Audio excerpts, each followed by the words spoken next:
Hello friends, welcome to my channel creating wealth. तो आज मैं आपके लिए लेके आया हूँ आईटी सेक्टर से एक सुपर क्लास स्टॉक, जिसके बारे में आज हम डिटेल्ड एनालिसिस करेंगे। जानेंगे कि कंपनी किन प्रोडक्ट्स में डील करती है, कंपनी के आगे क्या फ्यूचर प्लान्स रह सकते हैं, क्या सस्टेनेबिलिटी है और उसके अकॉर्डिंगली कंपनी के शेयर का क्या टारगेट हो सकता है। तो चलिए स्टार्ट करते हैं। कंपनी का नाम है इन्फोसिस। इन्फोसिस आप जानते ही हैं, आईटी सेक्टर में इस समय पे बहुत अच्छी खासी एक बूम चल रहा है। जो कंपनीज इस समय पे जो ऑफलाइन मॉडल में है, वो हर कंपनी चाह रही है कि हमारा जो भी मॉडल रहे वो ऑनलाइन हो जाए, जिससे कि हम ज्यादा से ज्यादा जो कस्टमर्स हैं उनको हम सर्विस अपनी प्रोवाइड करा पाए। हम ज्यादा से ज्यादा कस्टमर्स को अपना हम एक डिस्ट्रीब्यूट कर पाए, अपना माल अलाइन कर पाए उनको। तो उसके चक्कर में, क्योंकि जिस तरीके से आप देखेंगे कि पूरा का पूरा जो प्रीवियस ईयर जो गया है ड्यू टू कोरोना, तो मोस्टली जो कंपनीज हैं सबके जो ढांचे हैं वो हिल गए हैं, सबके कारोबार हैं वो हिल गए हैं। लेकिन जो ऑनलाइन पेस पे चल रहे हैं, जो टेक्नोलॉजी बेस पे चल रही हैं जो कंपनीज, वो अच्छा खासा परफॉर्मेंस कर रही हैं। जैसे कि आप देख सकते हैं, जिसमें काफी जो कंपनीज हैं, जिसमें आप देख सकते हैं फार्मास्यूटिकल इंडस्ट्री को तो वैसे ही अच्छा खासा परफॉर्मेंस देखने को मिला ही है, क्योंकि उनके जो प्रोडक्ट हैं वो अच्छे खासे मार्केट में सेल आउट हो रहे हैं। लेकिन अगर आप देखेंगे बहुत सी कंपनीज जो हैं, आप देखेंगे टेक्सटाइल कंपनीज हैं, आप देखेंगे फुटवियर कंपनीज हैं, जो कंपनियों ने अपने ऑनलाइन पोर्टल्स बना लिए हैं, अपने जो माल को वो सेल आउट कर रहे हैं, अपने प्रोडक्ट को वो ऑनलाइन मॉडल की तरह वो सेल आउट कर रहे हैं। तो ऐसी जो कंपनियां हैं वो अच्छा खासा परफॉर्मेंस अब दिखा रही हैं। उनके आप देखेंगे तो रिजल्ट भी अच्छे खासे आ रहे हैं, क्योंकि अब ऑनलाइन हर कोई आदमी बाइंग कर लेता है। तो उन्होंने अपनी वेबसाइट्स बना रखी हैं, अपने सारे के सारे प्रोडक्ट्स उन पे लिस्ट कर रखे हैं। अमेजोन पे, फ्लिपकार्ट पे, जिस तरीके से जो प्रोडक्ट्स जो लिस्ट होते हैं, तो जो कस्टमर्स हैं उनके ऑनलाइन के थ्रू, ऑनलाइन पोर्टल के थ्रू वो उन प्रोडक्ट्स को परचेज करते हैं। तो आप देख सकते हैं, उस वजह से जो कंपनियां अभी भी जो ऑफलाइन मॉडल पे जो चल रही हैं, वो अपना पूरा का पूरा जो मॉडल है उसको ऑनलाइन में ट्रांसफॉर्मेशन करवाना चाहते हैं और डिजिटल ट्रांसफॉर्मेशन करवाना चाहते हैं। तो डिजिटल ट्रांसफॉर्मेशन में अगर देखा जाए तो कुछ वर्ल्ड क्लास कंपनीज हैं हमारे इंडिया के अंदर, जिसमें आप देखेंगे टाटा कंसल्टेंसी सर्विस है, टीसीएस है, इन्फोसिस है, विप्रो है। तो ये कुछ नामी गिरामी कंपनी ऐसी हैं जिन पे कस्टमर जो हैं वो जल्दी भरोसा करते हैं। जो बड़ी-बड़ी जो एंटरप्राइजेज़ हैं वो बहुत जल्दी भरोसा करते हैं कि हाँ, ये ऑथेंटिक हैं और ये अच्छा खासा एक परफॉर्मेंस करके दिखाएँगे। और नीचे वाली जो कंपनीज़ रहती हैं उनको काफ़ी स्ट्रगल करनी पड़ती है परफॉर्मेंस दिखाने के लिए। तो इनके पास में कस्टमर्स की बहुत अच्छी खासी एक झड़ी लगी रहती है, जिससे कि बहुत अच्छे खासे एक वाइड रेंज में इनके पास में कस्टमर्स रहते हैं। ये अच्छा खासा बहुत जल्दी एक कोलैबोरेशन कर लेते हैं, क्योंकि काफ़ी पुरानी कंपनीज़ हैं और अच्छा खासा परफॉर्मेंस दिखा रही हैं, ऑथेंटिसिटी के थ्रू दिखा रही हैं। और इनके पास में जो नामी-गिरामी जो क्लाइंट्स हैं, उनकी वजह से और जो क्लाइंट्स हैं, वो बहुत जल्दी प्रभावित होते हैं और इनके साथ में जुड़ जाते हैं और जुड़ने लगते हैं। लेकिन मीडियम रेंज वाली जो कंपनी है, जो आईटी में, वो भी बहुत बेहतरीन परफॉर्मेंस कर रही हैं। मैं आपके सामने नाम अगर रख दूँ, जिसमें आप देखेंगे माइंडट्री है, एम्फैसिस है और अगर आप देखेंगे परसिस्टेंट है, तो ये कंपनीज भी बहुत अच्छा खासा परफॉर्मेंस दिखा रही हैं। इनके मुकाबले अगर आप देखेंगे तो बहुत वो भी अच्छा खासा परफॉर्मेंस दिखा रही हैं। तो लेकिन इन्फोसिस एक ऐसी कंपनी है, इन्होंने ऐसी जड़ जमा रखी है कि आने वाले टाइम में ये कंपनियों को कोई हिला नहीं पाएगा। टेक्नोलॉजी के मामले में जो है, ये कंपनियां बहुत अच्छा खासा है क्या ना काम कर रही हैं और बहुत अच्छी खासी वाइड रेंज ऑफ इंडस्ट्रीज को ये अपनी जो सर्विसेज हैं, सॉल्यूशन है, वो प्रोवाइड करा रहे हैं। तो इनकी इतनी जल्दी जड़ें जमी हुई हैं, इतनी अच्छी खासी जड़ें जमी हुई हैं कि अगर आपको एक अपना पोर्टफोलियो भी ये पोर्टफोलियो स्टॉक है। अगर आपको अपना पोर्टफोलियो बनाना है, मैंने काफी म्यूचुअल फंड्स देखे हैं जिनके पास में, अगर मैं आप देखूं, आपको मैं बताऊं, मिड कैप में अगर आप देखेंगे या आप लार्ज कैप में देखेंगे, सबसे ज्यादा आपको इन्फोसिस मिलेगा उनके पोर्टफोलियो में, वो भी टॉप 10 के अंदर। आप चाहें तो आप भी उसमें देख सकते हैं। लार्ज कैप में सबसे ज्यादा आपको जो है, large cap and multi cap, आपको सबसे ज्यादा इन्फोसिस में खरीदारी, सबसे ज्यादा जो है म्यूचुअल फंड इन्फोसिस रखे हुए हैं। 40 से 50 म्यूचुअल फंड के पास में आपको इन्फोसिस दिख जाएगा बड़े आराम से, और ज्यादा के पास ही। तो एक अच्छा, एक इसको स्ट्रॉन्ग वैल्यू प्लेयर माना हुआ है और म्यूचुअल फंड भी इस पे काफी अच्छा खासा एक भरोसा रखते हैं। तो ये कंपनी ऐसी है कि इनको कहीं कोई हिला नहीं पाता है। आप जिस प्राइस पे अगर इसे परचेस अगर आप कर लेंगे स्टैगर्ड वे में, अगर आप सिप के थ्रू अगर आप इसमें परचेसिंग अगर रखेंगे, तो ये आगे आपको पैसा देगा ही देगा। और आने वाले टाइम में इन्हीं कंपनीज का आगे फ्यूचर है। जिस तरीके से 5G लॉन्च होना है, 5G रोल आउट होना है, उसके बाद में और सारे के सारे जो प्लेटफॉर्म्स हैं, डिजिटल प्लेटफॉर्म्स हैं, वो काफी और कंपनीज भी अपने डिजिटल प्लेटफॉर्म्स लॉन्च करते हुए दिखेंगी। तो इन कंपनीज के पास में आगे आने वाले टाइम के लिए फ्यूचर प्लान अच्छे हैं, फ्यूचर अपॉर्चुनिटीज बहुत अच्छी हैं। तो इस वजह से इन कंपनीज को आप अपने पोर्टफोलियो में भी रख सकते हैं। और अगर आप इसमें ट्रेडिंग करना चाहते हैं तो आप ट्रेडिंग के हिसाब से भी, मेरे हिसाब से, लेकिन आप अगर इसको शॉर्ट टर्म या लॉन्ग टर्म के लिए अपने पोर्टफोलियो में रखेंगे, वो सबसे ज्यादा सॉलिड रहता है विदाउट ट्रेडिंग करने के।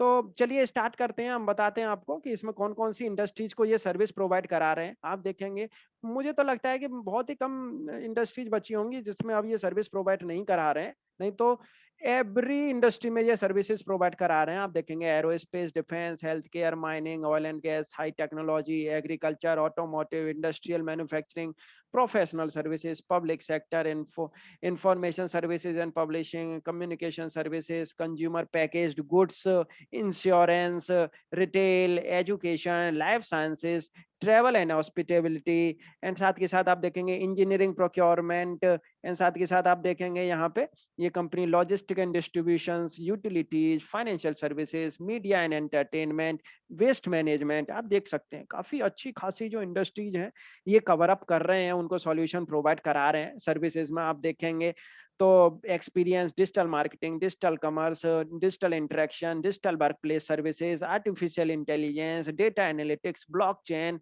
Engineering services, internet of things, agile, API economy, application modernisation, cloud based, digital process automation. तो आप अपने बिजनेस को अगर आप एक्सेलरेट करना चाहते हैं, उनके लिए इनके पास में सर्विसेज, बहुत ही बेहतरीन सर्विसेज मौजूद हैं। साइबर सिक्योरिटी, अगर आपकी कोई ऑनलाइन आपने अगर प्लेटफॉर्म बनाया है, आपको उनको सिक्योर रखना है, साइबर सिक्योरिटी अगर उनको आप प्रोवाइड करानी है तो ये साइबर सिक्योरिटी प्रोवाइड कराते हैं। तो इनके पास में एक बहुत ही बेहतरीन एक ऐसा प्लेटफॉर्म है, इनके पास में बहुत अच्छे खासे प्लेटफॉर्म इन्होंने कंपनीज ने बना रखे हैं। आप देख सकते हैं वाइड रेंज इनके पास में प्लेटफॉर्म्स हैं जिनसे डिजिटल ट्रांसफॉर्मेशन बड़े आसानी से ये करते हैं और विद हाई एक्यूरेसी। एक्यूरेसी अच्छी रहती है, क्लाइंट्स बहुत ही अच्छे हैं इनके पास में, वैल्यू बेस्ड है कंपनी, और टेक्नोलॉजी का यूज कर रही है, लेटेस्ट टेक्नोलॉजी का यूज कर रही है। जो कंपनी लेटेस्ट टेक्नोलॉजी का यूज करेगी और वो भी आईटी सेक्टर में, तो आगे उसकी परफॉर्मेंस अच्छी खासी रहनी ही रहनी है। और ये तो कंपनियां, ये वाली कंपनी तो जड़ जमा चुकी है अपनी आईटी सेक्टर में, तो बड़ी आसानी से इन कंपनीज को कोई हिला नहीं सकता। तो इनमें आप पैसा अपना बड़े आराम से लगा सकते हैं, कहीं कोई प्रॉब्लम मुझे तो नहीं दिखती है। आने वाले सालों के लिए भी ये परफॉर्मेंस अच्छी खासी करते हुए दिखेंगे। और आप देखेंगे 10 दिन बाद, 5 दिन बाद, ये कहीं ना कहीं किसी ना किसी कंपनी के साथ में कोलैबोरेशन करते हुए ही नजर आते हैं। आप देखेंगे Infosys collaborate with the centre of accessibility to inspire better digital access for all. मेजोस्को के साथ में इन्होंने कोलैबोरेट किया है, डिजिटल एक्सपीरियंस फॉर इंश्योरर्स। आप देखेंगे यहाँ पे are realty to develop a smart office platform running to Microsoft Azure for safe return to work, and Infosys announced strategic collaboration with Vritbik to accelerate their digital strategy. आप देखेंगे Infosys to create 1000 digital jobs in UK to fuel post-pandemic growth, and Infosys positioned as a leader in Everest Group, Peak Metrics. BP and Infosys announced a strategic collaboration to drive integrated energy offers. Infosys Institute new committee, and साथ के साथ आप देखेंगे Arcelor Mittal and Infosys announce strategic collaboration for digital transformation. Infosys to announce fourth quarter, अच्छा खासा इनका result क्या है। Infosys recognised as one of the top service provider. Infosys and live person announce first of its kind partnership to drive customer experience transformation for the world biggest brands. Infosys wins 3 award. तो देख सकते हैं आप कितनी अच्छी खासी इनके साथ में कोलैबोरेशन करते हैं ये नजर आते हैं। और इनके पास में बहुत ही ज्यादा हाईली अपॉर्चुनिटी है, वाइड रेंज में अपॉर्चुनिटी है इनके पास में, जो ये प्रोवाइड आगे आने वाले टाइम में ये कराते हुए दिखेंगे वर्ल्ड क्लास जो कंपनीज हैं उनको। एंड हर तरीके से कहीं ना कहीं ये फिट है, बेहतरीन तरीके से ये फिट है। अच्छी खासी इनके पास में कोलैबोरेशन की आप देखेंगे 3 महीने, 1 हफ्ते बाद, 2 हफ्ते बाद, 3 हफ्ते बाद इनके पास में आती ही रहती है न्यूज। ये कहीं ना कहीं कोलैबोरेशन करते ही रहते हैं, कहीं ना कुछ टेक्नोलॉजी इंडस्ट्रीज को प्रोवाइड कराते रहते हैं, उनको सर्विसेज प्रोवाइड कराते ही रहते हैं। Infosys collaborates with Siemens Gamesa renewable energy to digital transformation its operations by implementing SAP। तो देख सकते हैं आप बेहतरीन कंपनी है। एंड आप देखेंगे Infosys expand relationship with snowflakes to become elite service partner. तो देख सकते हैं आप अच्छी खासी कंपनी है और अच्छा खासा इन्होंने अपना एक नेम बिल्ड कर रखा है। तो आने वाले टाइम में ये कंपनी और बेहतरीन परफॉर्मेंस यहाँ से दिखाती हुई नजर आएगी और अच्छा खासा एक रेवेन्यू भी ये कंपनी जनरेट करती हुई नजर आएगी। आप देख सकते हैं ये शेयर का चार्ट है, दमदार चार्ट शेयर का बना हुआ है और परफॉर्मेंस अच्छी खासी आ रही है। दो 1477 रुपए का इनका हाई है और बस 100 रुपए करीब नीचे ये शेयर चल रहा है अपने हाई से, कहीं ज्यादा नीचे नहीं है। मैक्सिमम अगर आप देखेंगे तो रिटर्न इन्होंने 1340%, वही 1350% का रिटर्न इन्होंने दिया है 2021 साल के अंदर। और अच्छा खासा बोनस भी देती है कंपनी और अच्छा खासा इनका डिविडेंड यील्ड भी है। डिविडेंड यील्ड आप देखेंगे तो 2% की डिविडेंड यील्ड है। 86% एनालिस्ट बोल रहे हैं शेयर को बाई करने के लिए। शेयर के बिल्कुल जस्ट आसपास इनका पी रेशियो चल रहा है, तो बहुत ही सॉफ्ट पी है, कहीं कोई प्रॉब्लम नहीं है।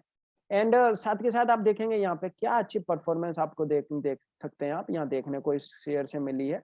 कहीं भी आप देखेंगे यहाँ पे कंपनी ने रुका है, कंपनी का शेयर रुका है, लेकिन कंपनी का शेयर बिल्कुल डाउन नहीं गया है। तो आप देख सकते हैं जो शेयर की परफॉर्मेंस है, क्योंकि ये सस्टेनेबिलिटी के थ्रू ये काम करते हैं, सस्टेनेबल काम कर रहे हैं, आगे कंपनी को ग्रोथ देगा दिला रहे हैं, कंपनी में ग्रोथ आ रही है। तो आप देख सकते हैं कंपनी अच्छी परफॉर्मेंस भी दिखा रही है। उसी की ही बाद में शेयर अच्छा परफॉर्मेंस दिखा रहा है क्योंकि कंपनी के अंदर ग्रोथ है अच्छी खासी। आप देखेंगे यहाँ पे मैं शेयर का एक बेस लेके चलूंगा, उसके बाद में इन्होंने ये यहाँ पे एक हाई लगाया है और इस हाई को अगर हम देखेंगे उसके बाद में शेयर यहाँ से करीब करीब आप देखेंगे यहाँ पे तो शेयर करीब 5-6 महीने से यहीं के यहीं है। और मैं आपको एक बार पहले तो इनके प्रीवियस हाई के थ्रू मैं आपको दिखाऊं तो आप देखेंगे शेयर देख सकते हैं आप कितना दमदार शेयर है और कितने समय बाद ही ये देख सकते हैं आप ऊपर निकल गया था। आप देख सकते हैं एक ये वाला महीना और एक ये वाला महीना आप देखेंगे तो जून के बाद में इसने जुलाई के महीने में ब्रेकआउट दे दिया और ये वाला जो मार्च में लगा था, अप्रैल और मई बस यहाँ पे ये रुका है। अप्रैल में जो इनका ये यहाँ पे देख सकते हैं आप ये यहाँ पे आप देखेंगे तो अप्रैल में बस इनका जो है वो लो लगा था और अप्रैल में जो लो लगने मार्च में जो लो लगा उसके बाद में आप देखेंगे अप्रैल मई और जून में इन्होंने ये है ब्रेकआउट दे दिया। ब्रेकआउट देने के बाद में आप देखेंगे क्या अच्छी खासी परफॉर्मेंस इसने दिखाई है। इसीलिए मैं कहता हूं पहले ब्रेकआउट आ जाने दो, इसको अपना परफॉर्मेंस दिखाने दो पहले। जो है बुलिश ट्रेंड में जब ये परफॉर्मेंस दिखाने लग जाए तो आपको श्योर शॉट है कि ये शेयर यहाँ से बहुत ही बेहतरीन परफॉर्मेंस ऊपर की ओर दिखाता हुआ नजर आएगा। तो मैं आपको बता दूं कि यहाँ पे अगर आप इस शेयर को अगर आप परचेज करते हैं तो आपको शेयर ये यहाँ कहाँ परचेज करना चाहिए। यहाँ पे देख सकते हैं आप इस समय पे शेयर जो है 1360 1365 रुपए के पास चल रहा है और जब तक ये शेयर मैं आपको बता दूं 1170 रुपए के जब तक ये शेयर ऊपर है, जब तक आप इसको बेझिझक परफॉर्म ये ऊपर ही करेगा, बुलिश ट्रेंड में ही है। 1170 रुपए के जब तक ये शेयर ऊपर है, देख सकते हैं बार बार हर महीने ये थोड़ा नीचे भी आया है और लेकिन देख सकते हैं यहाँ से नीचे नहीं गया है। 1238 रुपए के नीचे 1230 रुपए के नीचे फिर ये शेयर नहीं गया है। ये कैंडल बहुत ही दमदार कैंडल बनी है और अच्छी तरीके से आप अगर देखेंगे तो ये मारूबोजू कैंडल टाइप लग रही है। बेहतरीन कैंडल ये बनी है। इसका बस ऊपर थोड़ी सी बस जरा सी पिन पॉइंट ऊपर रह गया है, नहीं तो आप देखेंगे पूरी की पूरी ये ग्रीन कैंडल है, पूरी की पूरी ढकी हुई है। ऐसी ग्रीन कैंडल एक ये देख सकते हैं आप यहाँ पे बनी है। तो आप इसमें एक मैं आपको लॉन्ग टर्म के लिए अगर बताऊं तो 1230 रुपए का आप इसमें एक स्टॉप लॉस रख के आप इसको यहां भी परचेज कर सकते हैं 1365 रुपए पे। सिप के थ्रू आप इसे परचेज करेंगे तो और बेटर रहेगा और 1230 रुपए का आपको नीचे एक स्टॉप लॉस लगा के रखना है। तो लॉन्ग टर्म के लिए मैं आपको बता दूं कि यहाँ से ये शेयर आने वाले टाइम में 50 से 60% का रिटर्न आपको आने वाले 1 से 1.5 साल के अंदर दिखा सकता है और यहाँ से ये शेयर बहुत बेहतरीन एक परफॉर्मेंस दिखाने के लिए रेडी है और यहाँ से ये शेयर बड़े आराम से 2000 रुपए तक के मेरे को जो टारगेट लग रहे हैं, यहाँ से बड़े ही आराम से ये शेयर यहाँ से 2000 रुपए तक के 2100 रुपए तक ये शेयर 1 से 1.5 साल के अंदर जा सकता है। कहीं कोई प्रॉब्लम मेरे को इस शेयर में नहीं नजर आ रही है और ये सेक्टर में भी मेरे को कहीं कोई प्रॉब्लम नजर नहीं आ रही है। आप देखेंगे यहाँ पे मैं आपको शॉर्ट टर्म के लिए एक टारगेट इसका बता दूं। शॉर्ट टर्म के लिए टारगेट ये शेयर ने यहाँ पे अपना एक ये लो बेस बनाया है, लो लगाया है और यहाँ से हम इसको चूज करेंगे और ये इन्होंने ये रिसेंटली हाई लगाया। रिसेंटली हाई लगाने के बाद में शेयर आप देख सकते हैं यहाँ पे करीब 5-6 हफ्ते से ये यहाँ पे कंसोलिडेशन कर रहा है, लेकिन बेयरिश ट्रेंड में अपना नहीं जा रहा है, मतलब 61.8% की रेजिस्टेंस के नीचे नहीं जा रहा है। इसी से फिर दोबारा से ये ऊपर चलने लग गया। तो आपको 1390 रुपए के ऊपर 1390 रुपए के ऊपर आपको परचेस करना है ये शेयर, या तो 1390 रुपए के ऊपर आप इसे परचेस करें, अदरवाइज ये वाली जो कैंडल है और ये वाली जो कैंडल है इनके पिन पॉइंट के ऊपर आप इसे हाई के ऊपर परचेस करें, मतलब 1410 रुपए पे। तो 1410 रुपए पे आप इसे अगर परचेस करेंगे तो ये इंस्टेंट आपको परफॉर्मेंस दिखाएगा। तो मैं तो कहूंगा कि आप इसे 1410 रुपए के ऊपर ही आप इसे परचेस करें। और नीचे आपको जो एक इसमें जो स्टॉप लॉस लगा के रखना है, वो स्टॉप लॉस आपको लगा के रखना है 1375 रुपए का। 1375 रुपए का एक स्टॉप लॉस लगा के, या 1360 रुपए का एक स्टॉप लॉस लगा के आप इसको 1410 रुपए पे आप इसे परचेज करें। थोड़ा और इसे अभी परफॉर्म करने दें, तो ये शेयर यहाँ से आपको सीधे आपको 1500 रुपए तक के टारगेट दिखाता हुआ नजर आएगा। 1500 से 1540 रुपए तक ये शेयर यहाँ से जा सकता है 1 से 1.5 महीने के अंदर। पहले लेकिन इसे परफॉर्म करने दें। 5 की फेस वैल्यू है, 46 की ईपीएस, 200 रुपीज की इसकी बुक वैल्यू है। एंड मैं आपको बता दूं, यहाँ पे जो ब्रोकरेज फर्म जो इसके टारगेट दे रहे हैं 1650 रुपए के टारगेट दे रहे हैं, तो आने वाले टाइम में ये शेयर आपको दिखाता हुआ नजर आएगा। नेक्स्ट क्वार्टर तक मेरे को लग रहा है ये आ सकते हैं ये टारगेट 1650 रुपए तक, 1550 1600। और देख सकते हैं रेगुलर परफॉर्मेंस दिखा रही है, डिविडेंड अच्छा खासा दे रही है। आप देखेंगे यहाँ पे 2015 2018 2014 बोनस अच्छा खासा देते हैं, 1:1 का बोनस दे रहे हैं। एंड आप देखेंगे यहाँ पे प्रॉफिट बहुत बेहतरीन है, सस्टेनेबल नेट प्रॉफिट जनरेट कर रही है कंपनी। एंड ईपीएस अच्छी खासी है। 23% डीआईआई के पास में होल्डिंग है, अच्छी खासी डीआईआई के पास में होल्डिंग इसकी मौजूद है। एंड 26 की आरओई ये कंपनी जनरेट कर रही है। डेप्ट है नहीं कंपनी के पास में, टॉप क्लास कंपनी है, और क्या चाहिए पोर्टफोलियो में रखने के लिए। तो सबसे ज्यादा फर्स्ट क्लास कंपनी है। अगर सेफर साइड अगर आप खेलना चाहते हैं तो आईटी सेक्टर में तो इन्फोसिस से बेहतरीन मेरे को इस समय पर कोई नहीं दिख रहा है। तो आप इन्फोसिस को अपने पोर्टफोलियो में रख सकते हैं लॉन्ग टर्म के लिए भी। फ्रेंड्स, आपको वीडियो कैसी लगी आप मुझे कमेंट करके बता सकते हैं। Thank you.